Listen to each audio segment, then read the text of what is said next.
Je ne crois pas qu'on se connaisse, vous et moi. Mais je suis à peu près certain qu'on a bien dû se rencontrer quelque part, sur la route, dans un pays quelconque. Vous au volant de votre voiture, et moi dans la cabine de mon semi-remorque. Oui, je suis routier international. J'aime l'aventure, et j'ai roulé ma bosse aux quatre coins du monde. J'en ai passé des frontières, et bouffé des kilomètres de poussière, de boue ou de neige. À cette époque-là, je faisais la ligne sur l'autoroute de Californie. C'est là que m'est arrivée cette étrange histoire. Je venais de loin. Je conduisais depuis trop longtemps et la fatigue commençait à se faire sentir. J'hésitais à réveiller le copain qui dormait dans la couchette. Pour me tenir compagnie, j'avais branché le radiotéléphone de bord. Le mobilophone, comme on l'appelle aux États-Unis. C'est un appareil qui nous permet, à nous autres les routiers, de garder le contact et de nous entraider en cas de coup dur. Je venais à peine d'enclencher le canal 27 de la CBR, qui est notre fréquence habituelle, lorsque j'entendis, à travers la friture des ondes courtes, une petite voix lointaine qui parlait. Une petite voix d'enfant qui appelait. Allô? Allô, les routiers? Ici Teddy. Teddy Bear. M'entendez-vous? Ici Teddy. Répondez-moi. Je basculais l'inverseur sur émission et questionnais à mon tour. Allô? Allô, Teddy? Ici la route. D'où appelles-tu? Que veux-tu?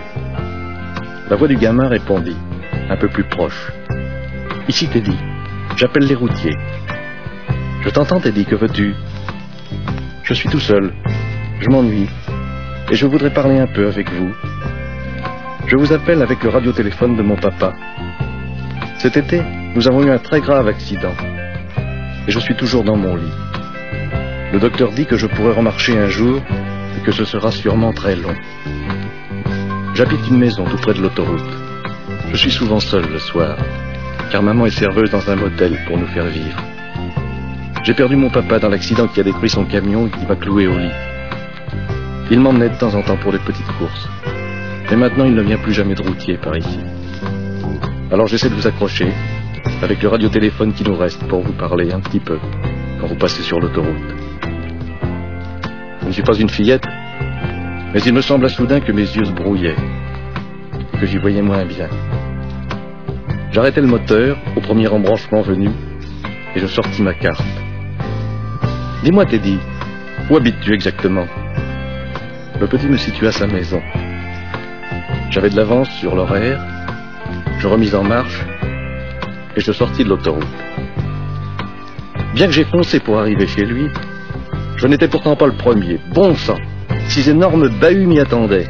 6 copains avaient entendu notre conversation et m'avaient devancé. D'autres arrivaient encore. Je réveillai mon coéquipier qui n'en croyait pas ses yeux. On est tous entrés. On a sorti Teddy de son petit lit, et ce fut vraiment la fête. Chacun voulait le porter, l'asseoir derrière son volant, le cajoler. Le gosse rayonnait. On lui donna un tas de bricoles qu'on avait dans nos cabines, et puis il fallut bien penser à repartir. Je le remis dans son lit, après l'avoir embrassé une dernière fois. Je grimpai sur mon siège, et je tirai le démarreur. J'ai vu plus d'un dur qui détournait la tête. On lui promit que chaque fois qu'on passerait sur l'autoroute, on klaxonnerait d'une certaine manière pour qu'il nous entende. On se quitta enfin. Je n'avais pas fait 3 kilomètres que le mobilophone crépitait à nouveau. C'était une autre voix, une voix émue de femme.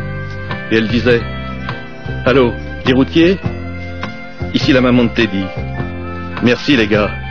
Vous êtes de braves types. Bonne route. Et que Dieu vous protège. » Je n'ai pas pu répondre un seul mot. J'ai coupé le radiotéléphone, et alors seulement, j'ai chialé. Oui, chialé comme un vrai môme.